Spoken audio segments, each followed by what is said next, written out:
I'm not even positive I should make my daughter a Philly sports fan anymore. I'm really not. These last I would never do that to my kids. First, I won't have kids. That's number one. Number two, if I did, I would not subject them to that. That's where I'm different. I'm a mean son of a bitch. I've had to deal with it. Your asses are dealing with it too. No, I'm going to spare you. No, you're going to go through this with me so I could cry with somebody in my home. That's maybe not 4 for 4. Maybe like 2 for 4. Some might call that child abuse. That's yeah, exactly. All right, let's get this started. Calling child services.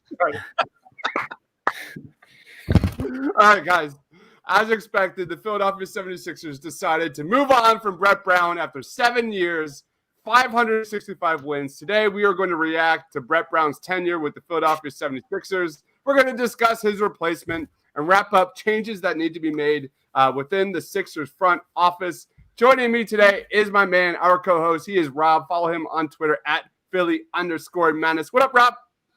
I am very sad. Although I knew it was coming, although I agree with it, it's a sad day for me, man. This is a day where I have to do something I hate to do and admit I was wrong, and I don't like doing that. Yep. Listen, Italians have never been wrong. It's the truth. This is true. I just was a little off, we'll say. The days of like putting that GIF like of Jon Snow holding that sword in the Battle of the Bastards, it's over. It's over. Yeah. All right, guys. Alone for a long time. Also joining us today is my man Austin. He is Crow TPL, the host of the Feed to MB podcast. What up, man? Not much. I'm actually thinking about undergoing a rebrand for the podcast. So instead of the Feed to Embiid, something like a little less fanboy, a little more professional. So I'm sort of thinking about names, trying to get that artwork all straightened out. But yeah. The Feed to Jordan Wara. It's coming. That would be an incredible podcast because if he ends up in like in Turkey on like Besiktas, it'll be the people will think it's like people will be like, oh, this is a Turkish basketball podcast. It's pretty cool. It's like it's just a Sixers podcast about a guy who plays in Turkey. All right, and wrapping us up here is my man Thiago. He is at TScabby on Twitter. What's going on, man? Yeah, man, it's very bittersweet. Like Rob was saying, there's a lot of excitement around what's next, but we're all a little bit of Brett guys here in some extent. So it would be fun to talk through, what he meant to the organization and what we can do moving forward here. So bittersweet for sure. Bittersweet for sure. And also for Sixers PR listening, you guys are great. Keep it up. All right, let's get this show rolling. All right, let's discuss Brett Brown's tenure, guys. Let's start with the good. I'll lead us off. Like first up, I think it's really important to go back to 2013 when Sam Hinkie brought this guy in. Like year in, year out, this guy was consistently the fall guy. I think it's really important to like discuss that. I've always been a Sam Hinkie guy, but this guy, Brett Brown, was consistently left out to dry constantly, game after game after game. So when I think of Brett Brown, I immediately go straight to my first bust the process trip with the rights to Ricky Sanchez to DC. So my buddy and I arrived to Xfinity Live. We got a snack and some drinks before the buses left for Washington, D.C. We proceeded to have like one or two dirty Shirleys, just one or two, I promise, guys. But yeah, nachos and sampler platters later. Like when it came to paying our bill, I shit you not, the waiters told us that the entire bill was covered by Brett Brown. So that was a really just another exhibit like number 2001 that Brett Brown, his class was here. My second thought goes straight to the good stuff, and it goes right to when the Sixers advanced to the conference semifinals in 2018. Brett Brown was handed the bell to JJ Redick, guys. Remember this? And JJ Redick handed it right back for his first career playoff series win. And just what proceeded when the Sixers players were just dousing Brett with champagne, and Brett was letting out the giant woo, and then resting his head on Joel Embiid, man, as the team chants like 1, 2, 3 together. Man, I'll never forget that moment, guys. I'll never forget it. Never, ever, ever. And then you fast forward to 2020, and personally for me, it's a sad day. This is a sad day, like Rob mentioned earlier. I look back at 2018 of Robert Covington and Markelle Fultz and Joel Embiid, and just immediately think of like how many positives there were back then. You know, it was just immense. The future was immense. And just quite simply, Brett Brown got the shaft. We're going to talk about what that means moving forward, but you got to then go straight to the bad, and that's Brett Brown's, kindness and charm was kind of a double-edged sword for many reasons. Like, and most importantly, at least on the surface, he failed again and again and again to fix the team's issues with defending the pick and roll, his playoff rotations, his inability to make adjustments. And that was just kind of the face of Brett Brown. And I think that's what people are going to remember most. But for me, it was just his charm. This guy was just wow. Face. We're in love with him, Chris. I'm giving my Brett Brown guy some chops, man. I love Brett Brown. And that's it, man. So that's a salute to Brett Brown. Thank you for the last 7 years. I know I'm probably in the minority here, but thank you. Rob, go ahead. What's your main takeaway with Brett Brown? Austin hit us with an ESPN breaking news sounder, please. Uh-oh. Giannis Antetokounmpo has won Defensive Player of the Year. Okay. Wow. Bullshit. All right. At least he wasn't Rudy Gobert, though. I'll tell you that. That's true. Rudy won that one. He probably would have cried. He probably would have cried about it, and then walked out of the media availability. Yeah, and then talked on a mic like a jackass. But would have grabbed on Donovan Mitchell's head, started rubbing it and stuff. All right, go ahead, Rob. What's your take on Brett Brown's tenure? Well, very similar to you, Chris. For me, I think it was a second-year coach and a good friend of my dad's who takes me to a few games a year. Got an opportunity to go and be a part of season ticket holders meeting with Brett Brown for a Q&A before a game for 45 minutes. And he asked me to go with him. And I remember going into the room, and it's, 20 season ticket holders. And even doing this, some coaches are going to give you coach speak, right? But not Brett Brown. What I remember so much about it was how his brutal honesty. I mean, he literally came in the room with 20 fans, and one of the fans said, how long are we going to have to deal with this? And he could have said, oh, well, we want to win now.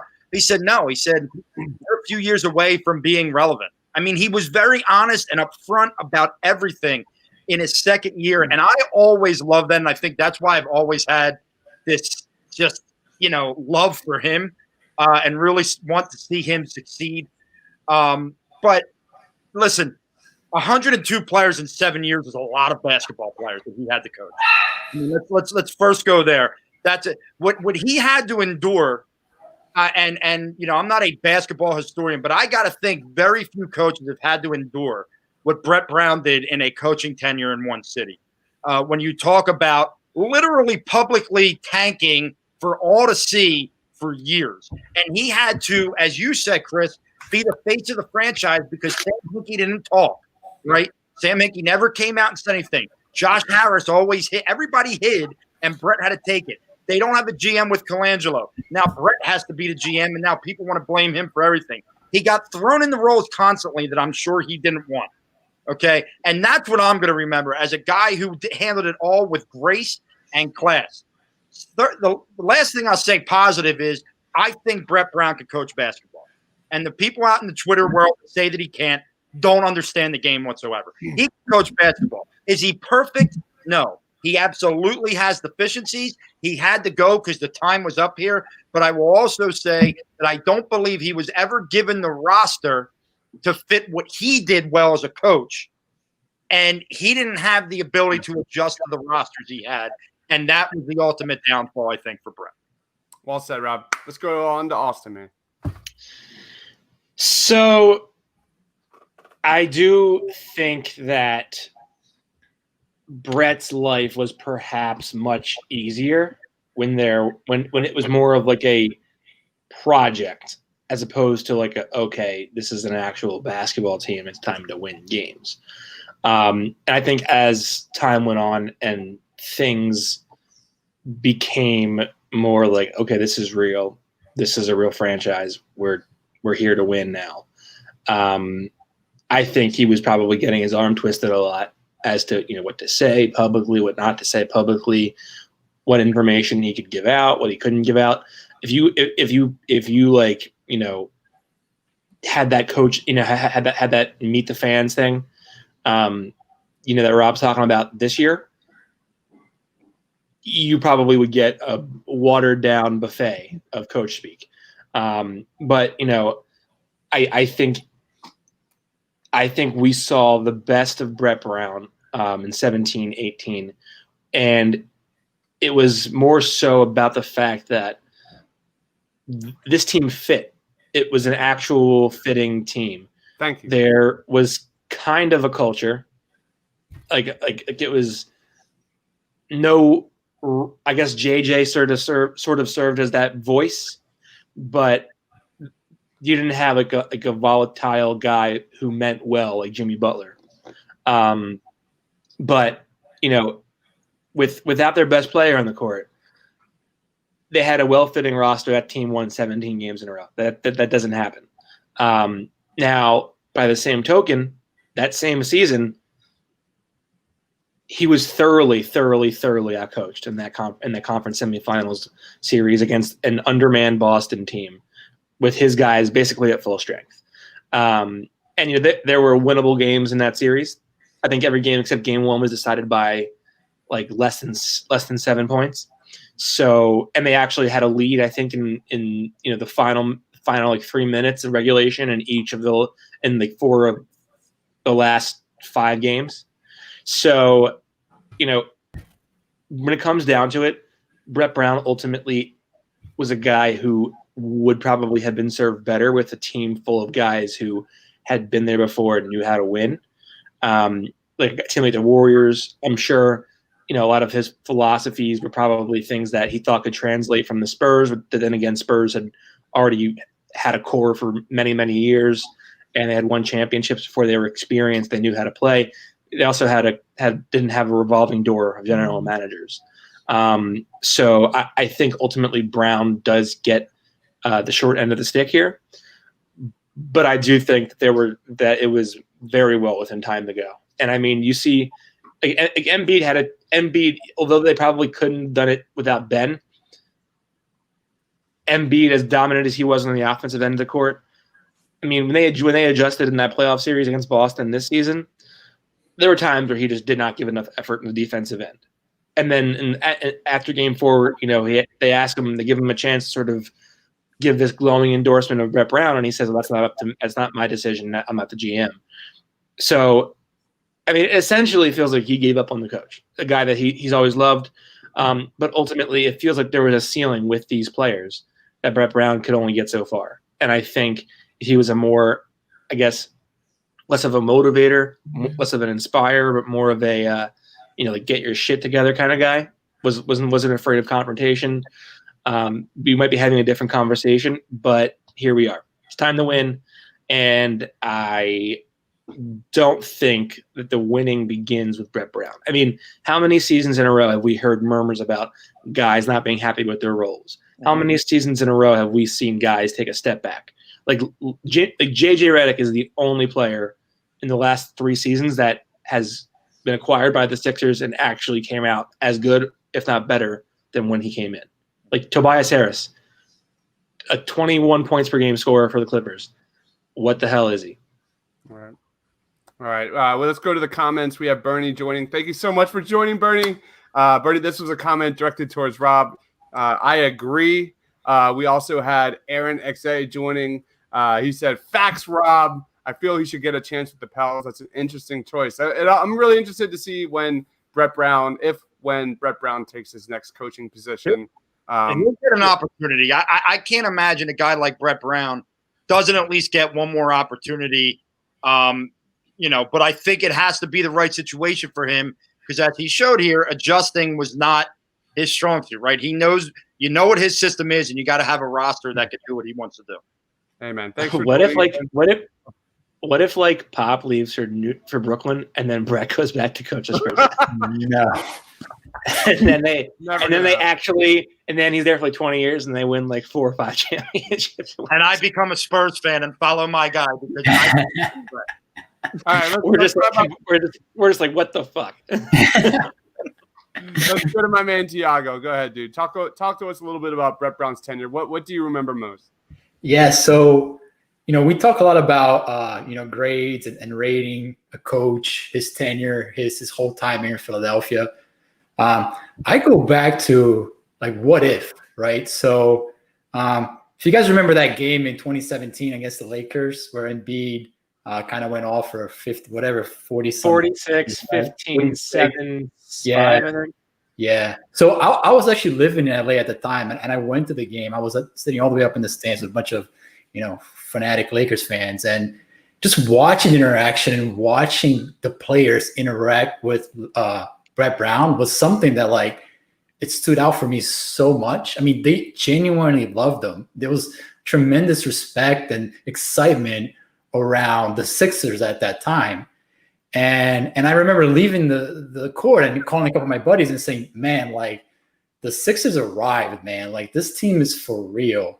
And the idea that 3 years later, we would be sitting here talking about a team that is, first firing their head coach, but secondly, in this array, for me, it's something that I just can't quite grasp my head around because of what they had going for them 3-4 years ago.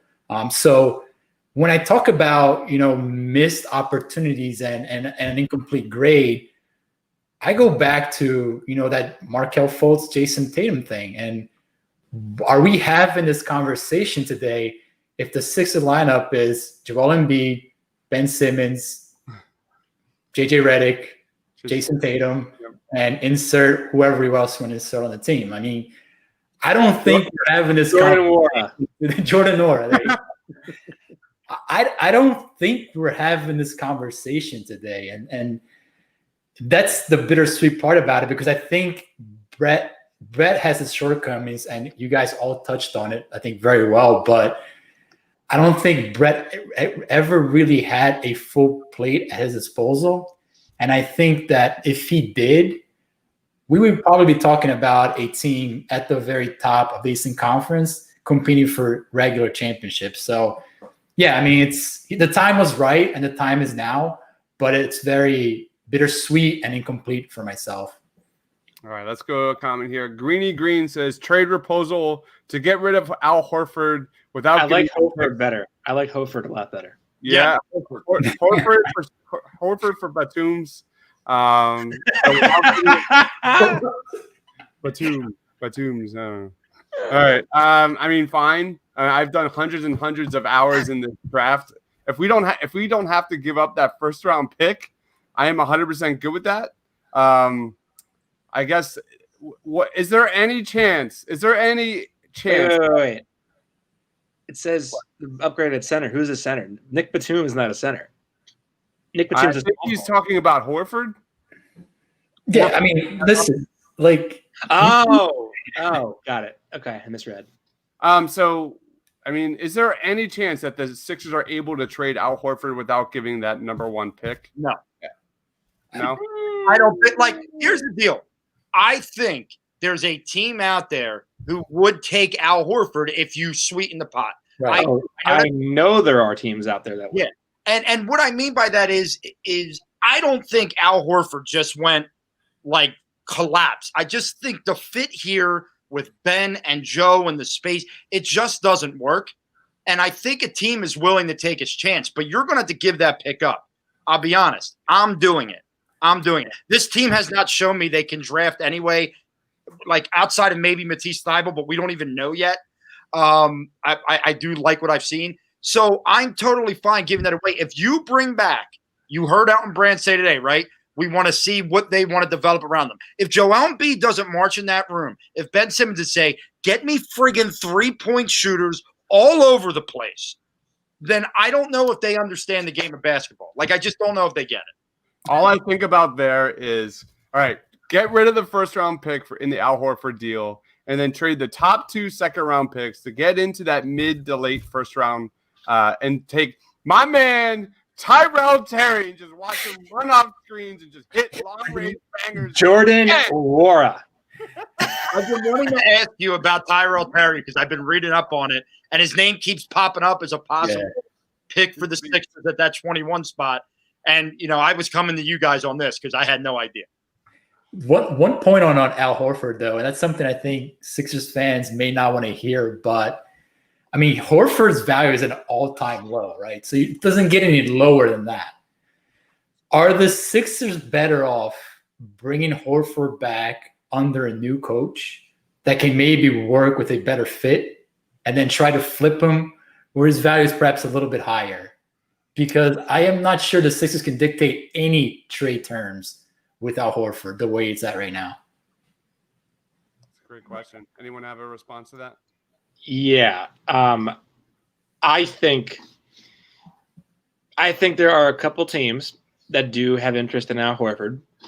And I do think you'll have to unload a pick, maybe even another player to get him or to get him off the team. But I think Tobias Harris's value is much lower than Al Horford's is around the NBA. And I think a lot of teams, or at least some teams, believe that it may be just a down year, weird fit, maybe not the best coach. Let's take a shot at him. Maybe he can really be valuable for us. Maybe that's a team like the Houston Rockets. Maybe they want to stretch five. They want to play five out. Maybe that works. Maybe that's the Kings. Maybe that's the Thunder. Thunder may want to get rid of Chris Paul. But, ultimately, I do think that you have really no choice but to try to get rid of Al Horford because let's say you bring in a new coach and, next season comes back and he's the same, if not worse, than what he is now. You can't trick a franchise on that. No one's going to want him then. I tell you definitively, no one will want him after next season. If it's 2 bad years in a row, then it's just okay. He's an older player on a horrible deal. We're good. Then you're stuck with him. So I think you got to trade him. I think you got to trade him this offseason. And I also think that the team probably sees how, I guess, animated his family can be. Right. And they probably don't take too kindly to them voicing their frustrations with the franchise about certain things and maybe alluding to different items. So I would imagine that they would probably have interest in getting rid of him as soon as possible. Well, I think that's what you heard when Elton says, "Oh, he can fit. He can certainly fit." You know what he's doing, right? He's making it so that we don't have to trade him.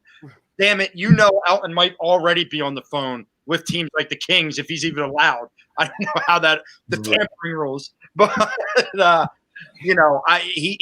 it's got to happen. I mean, new coach or not, spacing in basketball is spacing. It's tough enough to build in the NBA with one big man. I don't know how you even do it with 2 anymore in today's game. I thought it was hilarious. People were like, sorry, Chris. I thought people were all like, oh my God, he's not going to trade Horford. I'm thinking here, what do you think he's going to do? Just lay out an entire floor plan. First we're going to trade. Ready for this? We're going to trade Shake, Horford, and Matisse in the same deal. Then what we're going to do, we're going to break up Ben and Joel. How about that? No, he gave away his poker face last summer, and they had to literally buy Matisse Thybulle off of the Celtics. The last thing he should be doing is giving away his poker face. Yep. All right. Quick takes, guys. Quick fire. Who gets traded first, Al Horford or Josh Richardson? Rob.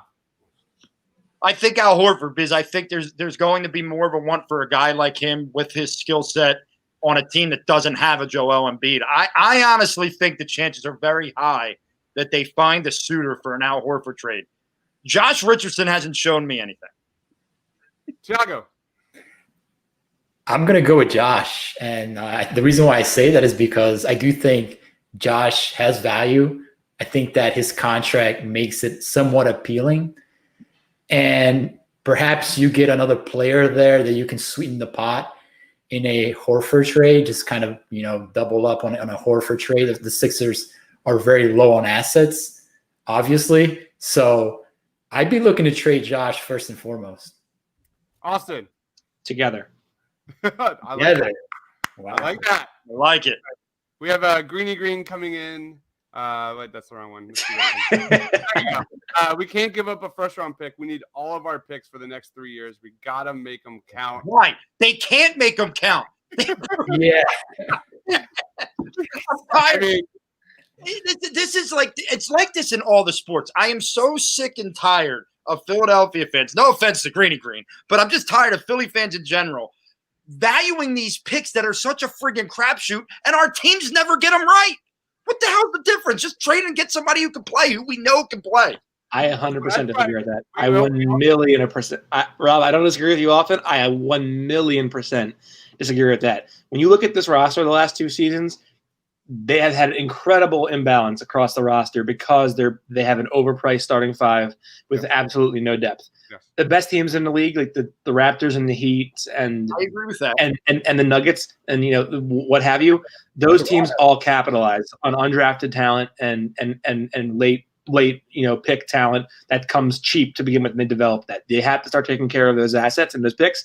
Having said that, the reason that this scenario might be a little different is because you need to get off of the money that you're giving to Al Horford and or Tobias Harris by any means possible. And if that includes attaching picks, then sure, just get it off the books. Just get them out. Just get the money off your books. Get that stress off your shoulders. If they can get rid of one of those guys this offseason, maybe even both, who knows? That's going to be a tremendous, tremendous accomplishment for this franchise. It'll be a second start at life, basically, and they'll be in a much better position than they're in right now. Thiago, any take on that? No, I agree. I mean, you just have to look at the Toronto Raptors and how they built their franchise, and not only that, how they have survived without Kawhi Leonard, and it's basically through player development and draft. So. Yes, they're a special case, but Philadelphia, it's about time that they treat the draft like a player development process and not a way to make money. And that's really the distinguishment between Toronto and Philadelphia in the last 4 to 5 years. That's where I first go. When you heard that there's going to be organizational changes, we'll talk about that in a little bit after we talk about replacements for Brett Brown. But that's where I went. Is you talk about player development. What is Brett Brown? And you talk about blue coats, and you talk about where has that gone? And that's where the Sixers have a priority to find cheap, controlled players for the next 5 years, and they have to nail these next several drafts. Absolutely have to nail it. Make sure you follow Blue Root TPL, by the way. It's a great opportunity to start with Jordan Nwora. Just capitalize on that, and we're good to go. Big man, it's Austin's boy right there. Nicky Manion. Kenneth is joining us. Thanks for joining, Kenneth. He says we need Nicky Manion. Manion, I think it is. Manion, right? Nicolo Manion. And no, we don't. You don't need there's some better players out there, Kenneth, I think that you're going to find in that late first, early second round. Manion's a playmaker. He can move the ball a little bit. I just don't think he's going to get a shot off in the NBA. Kenneth, I am willing to bet you that in an era where you have to defend to get on the court in the first place, I'm willing to bet you that Nico Manion does not get on the court for more than 5 to 7 minutes a game if things go right for the team that's drafted him. There's no way. And I just real quick before we move on, I do want to. We talked about Toronto's bench, and we talked about guys they developed, and we talked about Pascal Siakam. Okay, we didn't talk about him. I am. You want to know why? Because Furkan Korkmaz is who we decided a better choice. And this lends to my point. I agree that they need to get cheap guys to develop. I'm the second round guys, especially. I think they've been in the second round. I don't want to see any more of these guys we're going to stash for 7 years and never see. Okay, I want guys that you could develop in your system. Listen, I don't know about you, but I love Anges Pashasniks. He was a great pick. God, how dare you bring that name up on my pod, man? How dare you? Naming my firstborn daughter Anges. But if I continue to watch, and Pascal Siakam is just one of many that this has happened with. So if, Austin said, you got to get Al Horford's money off the book. If you got to give away that first round pick, then so be it this year. That's fine for me, as long as you guys said, some of these changes that they're making are get people that know how to develop and know how to spot friggin' talent. Yes. Please. Amen. Aaron comments, I think Josh could be something if he wasn't playing next to 3.5 big men. Joel, Horford, Ben, and Harris. Greeny Green says, Austin is right. Our wasted picks are why we don't have a bench. Amen. That is 100% facts. And then Kenneth says, we need a coach from the Who? You guys want the head coach of the club team? I can get you his number. Wouldn't that be something if like Woj tweets out like sources tell ESPN that Sixers have hired Villanova that club basketball coach is the next guy. All right, that's a great segue. Let's keep this rolling. We're already at like 30 minutes in. We're not even halfway.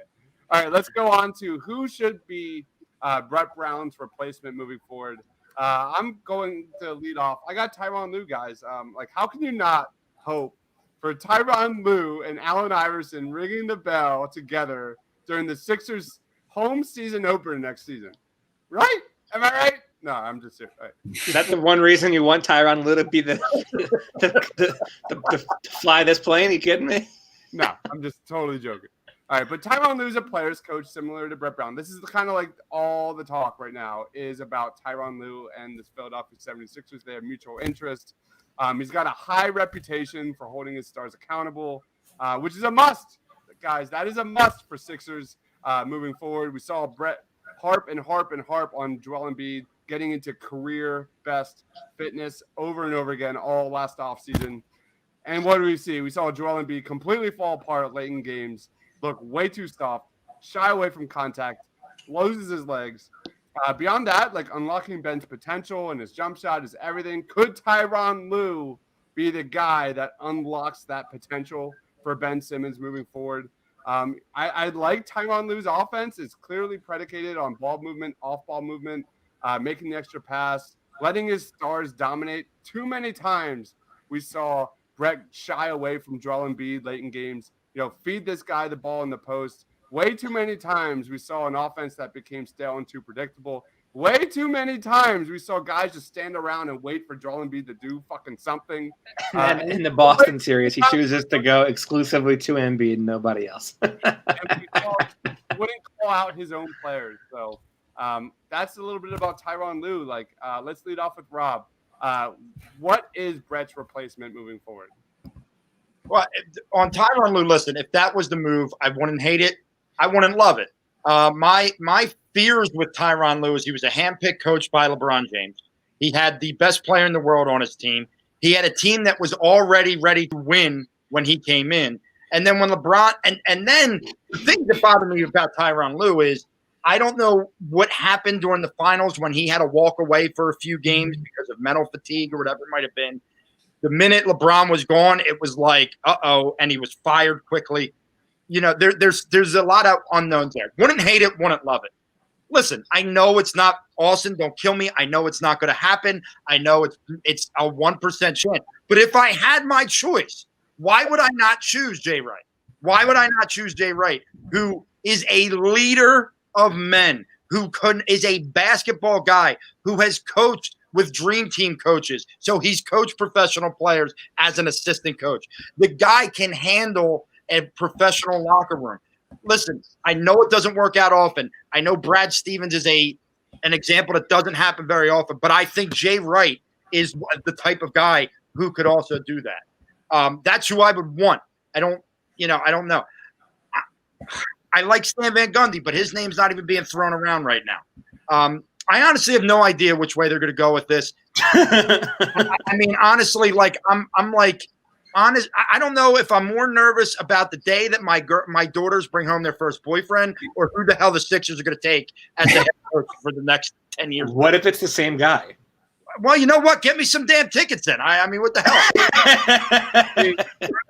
They have to get this right, guys. It's been a turnstile. Like, they have to figure something out moving forward for Ben and Joel especially.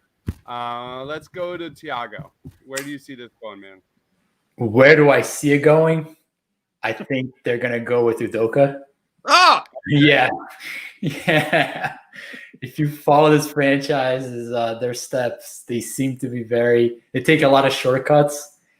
And I do think that the shortened season may play a role in that, the short off season, where they may not be able to integrate somebody in right away. So perhaps Udoka is a bridge between Brett Brown and somebody in the future.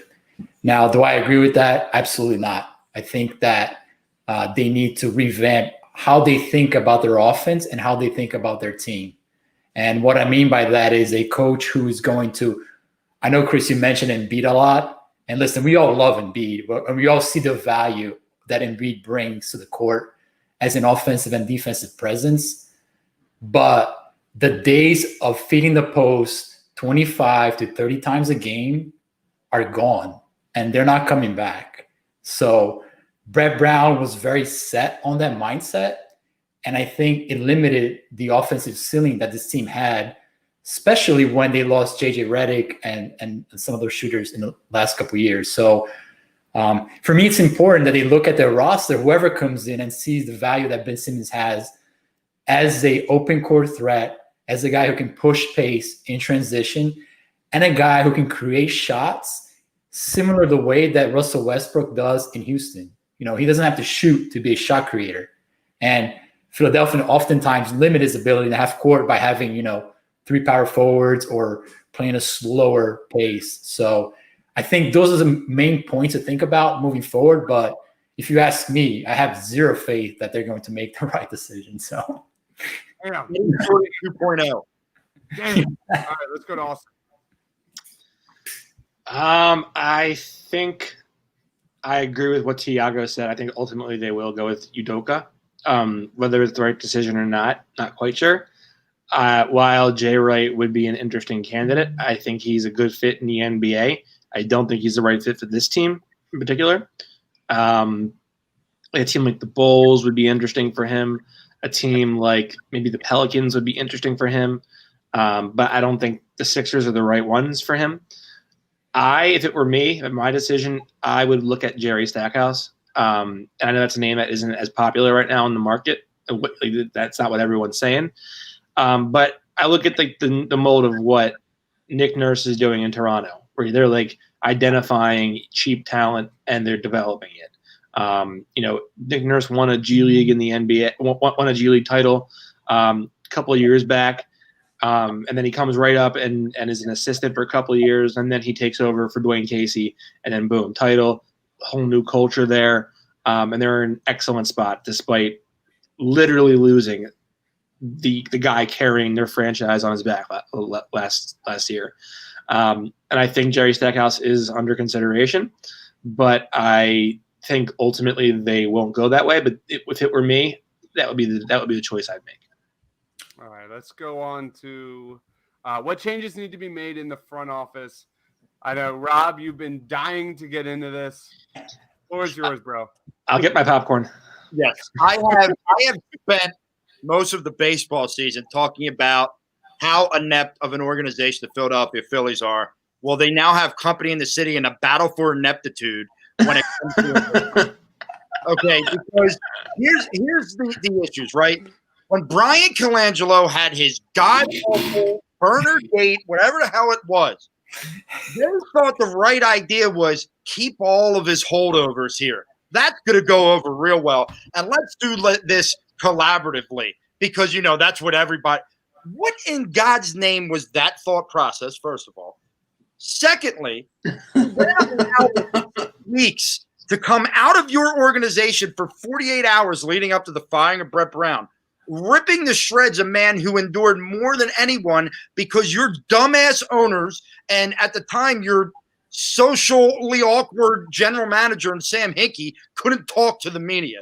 You put this guy on a pedestal to get shit, literal shit, poop thrown at him all the time for 7 years. This is why for the last 3 years I've had to fight off jackasses online who just want to rip Brett Brown for everything. It's because of the ineptitude of an organization who has for years made wrong decision after wrong decision. Larry Hughes over Paul Pierce. MCW and Nerlens Noel. That was also Colangelo. I blame him for Larry Hughes over Paul Pierce.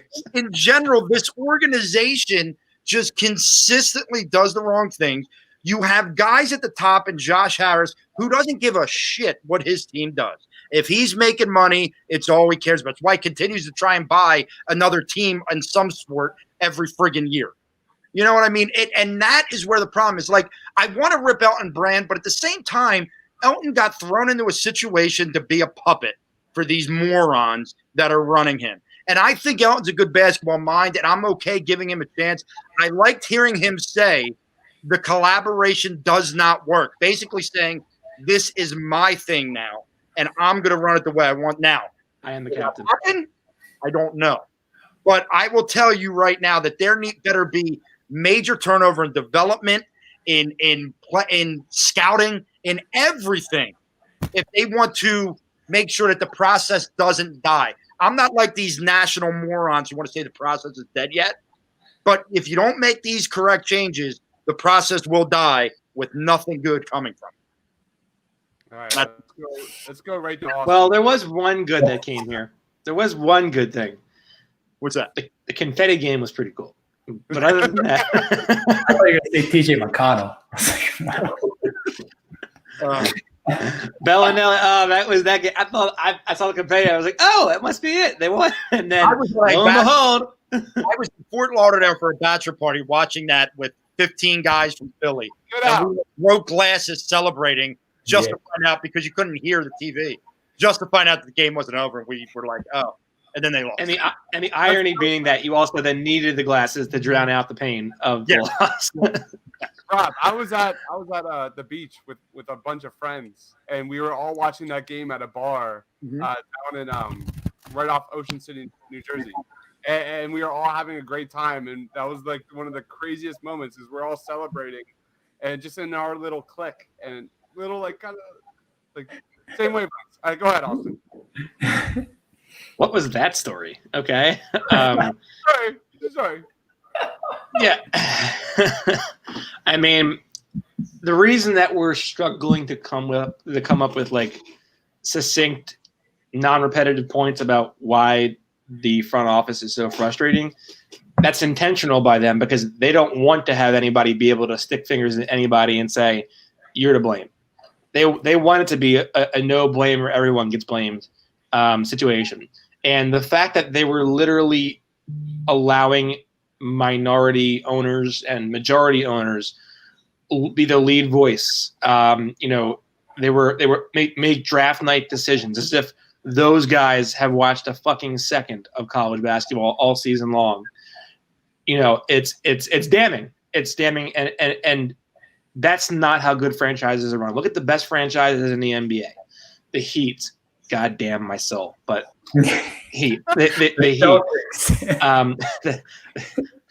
Heat, the Clippers, the Mavericks, all those teams that are historically good teams that are in a better position right now than the Sixers are. Again, God, the reason that they are where they are is because their owners are hands off. They are more fan than partner in the whole ordeal. The moment you start letting owners make decisions for your sports franchises, the moment this all went downhill. And you could draw a literal Venn diagram of the needs and the skills of Joel Embiid and Ben Simmons. The only thing you'd have in the middle of the commonality section would be shooting. And instead, this team said, okay, let's look at Al Horford and Tobias Harris and like a bunch of guys that can't shoot. So like what the fuck were you thinking? Like what were you doing? And it's remarkable how ridiculous it is. And it's I don't know how you go out there and you spend $109 million on Al Horford and you give Tobias Harris $17 million more than what he would have gotten on the market. It's truly a hilariously disastrous situation. I think now they're in a better spot, because I think before, as much as people want to say they all got to go, as much as Spike Eskin wants to lead the train of they all got to go, all responsible here. And maybe Spike knows more. Spike probably knows more than I do. But I do know that from the indications that I've read and from what I've heard myself is that Elden Brand was basically a guy who was given an outline, and it was just his script to write up for the press. But it was made basically he was the one that was just sort of he had his hand held to the yes button for everything. So I think with him, with a centralized point of decision making and control, they're in a better position. And I think today when he said we need more basketball minds in here, we need less analytics based stuff, that tells me, hey, we need to have more adapt on the fly, more adjustments on the fly kind of situations. Guys that don't just look at numbers but look at skill sets. And I think that applies to the draft. I think that applies to their in-game situations. And I think they're going to be better off for it, with or without a new roster. All right. We have C. Montgomery 619 saying Scott O'Neal, Ned Cohen, Alex Rucker got to go. Floor is yours, Thiago. So I am not as high on Elden Brand as the majority of the fan base is in terms of what he can do moving forward. The comment that Austin talked about, the analytics comment, was something that also stood out for me in the press conference.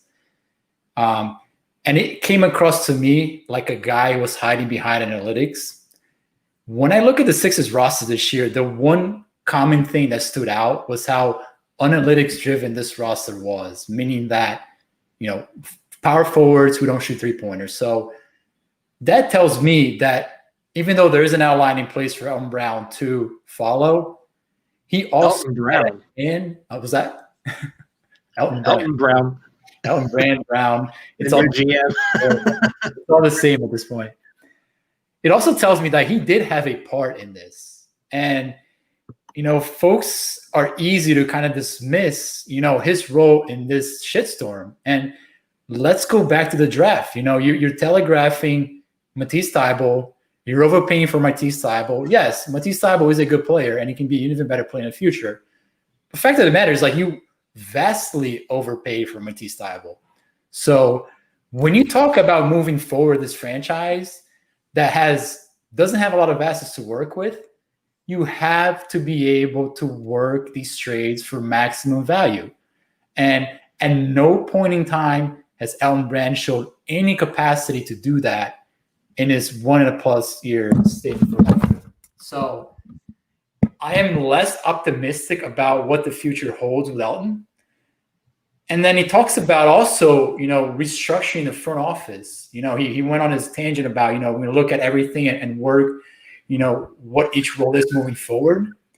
Where is Josh Harris in all this? I mean, you're having a guy who was talking about remodeling your franchise, but you don't have the owner in a way backing him up vocally. Now, I understand that COVID plays a role in how these press conferences are structured, but your owner can't just send out a 3 or 4 sentence statement and then have your general manager out there again talking about changing your franchise, because it comes across as if he doesn't have the owner's backing. So that is something that stood out for me as well, where it's like, listen, if you're talking about transparency and you're talking about moving this franchise forward, you need your owner out there holding people accountable and holding your general manager accountable in public and not behind doors. So those are 2 things that stood out for me in terms of moving this franchise forward, that I was much less optimistic than some of the folks who were like, well, now we got everybody out the door, we got on brand, and we're good to go. It's like,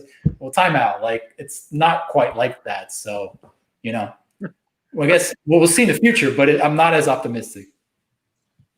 Thiago's right. It would have changed everything for me if the camera showed like Josh Harris, a measuring tape, 5 feet, Elton Brand. It's like a mask. They break that 6-foot barrier. I'm all in. This is what I want to see with my franchise. No, but this goes to my point of your owner not giving a damn. That you just fired a coach who is your 3rd longest tenured coach in franchise history after 7 years, and the owner can't do anything but put out a 3-sentence statement. Are you a scumbag or what? You are. I'm telling you, you're a scumbag. Like that, you put Elton Brand out there and you're not answering these questions or saying that you got your GM's back. you're not doing yourself any favors. And if you care about the franchise and you care about putting a winner on the floor for the fans, you would be there today. What you did was a total slap in the face of the entire fan base of your organization today. Rob, he treated this press conference like it was Elden Brand announcing a 10-day contract. Yeah. It was like, oh, here's our general manager talking about, Isaiah Cannon being, signed to 10 days. Like, no, dude. He's talking about, like, remodeling the entire front office. Like, this in the background. Take this all the way back to when Harris and Blitz and they bought the team, and Hinkie was a GM who didn't talk to the press. Then it was all Brett. And that is why 7 years later, the guy that got more egg on his face than anybody from the fans was Brett, because he was always the front face. And that is a coward move by a billionaire, okay, who wants to, try and take his people's salary until Joel Embiid calls him out and he's forced back to, This guy is a coward. He's a money-hungry, egotistical coward.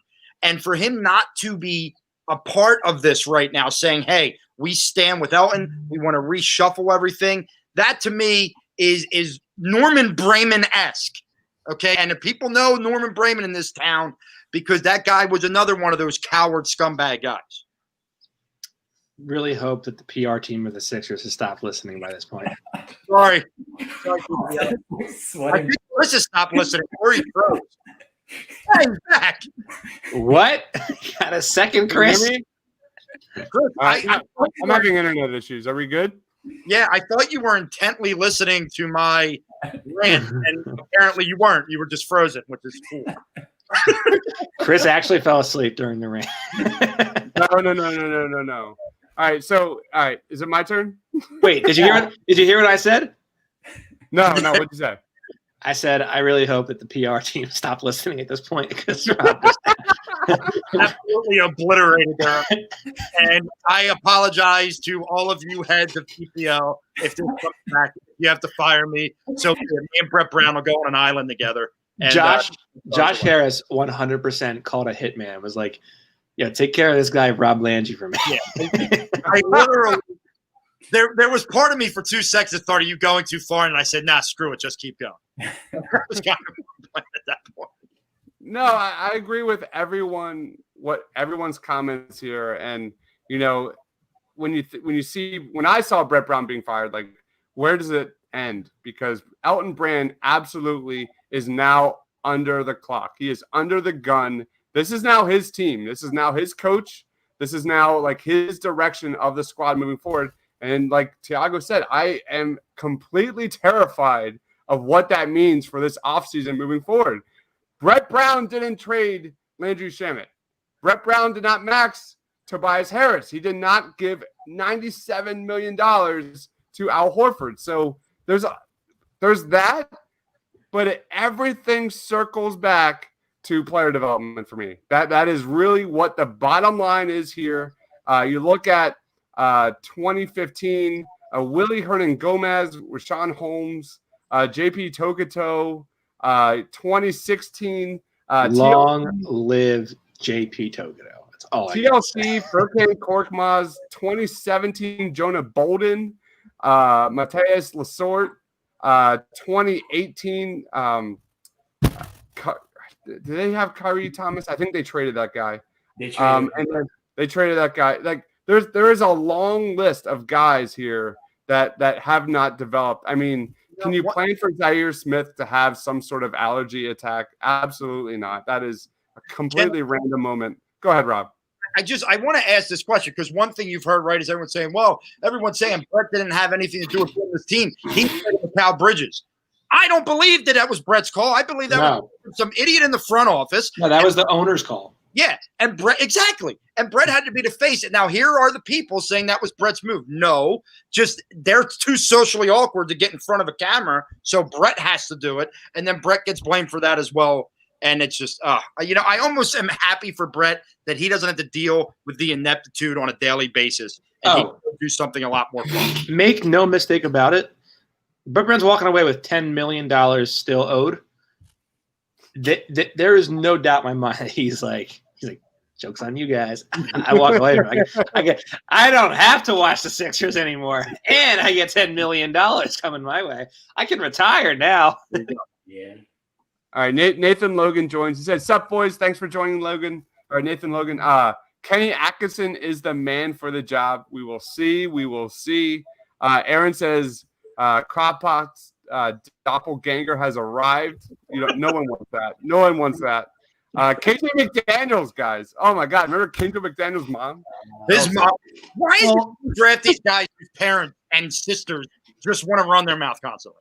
Why isn't that all the ones all the ones that have players who for sons who aren't very good players run their mouth? Like Chuck Woody, Okafor, KJ McDaniels' mom. You want to talk about another hill I died on? Markelle Fultz's mom.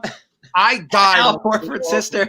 I used to fight for Jahlil Okafor all the time, and man, did I look like a jackass. Oh, that one upset me.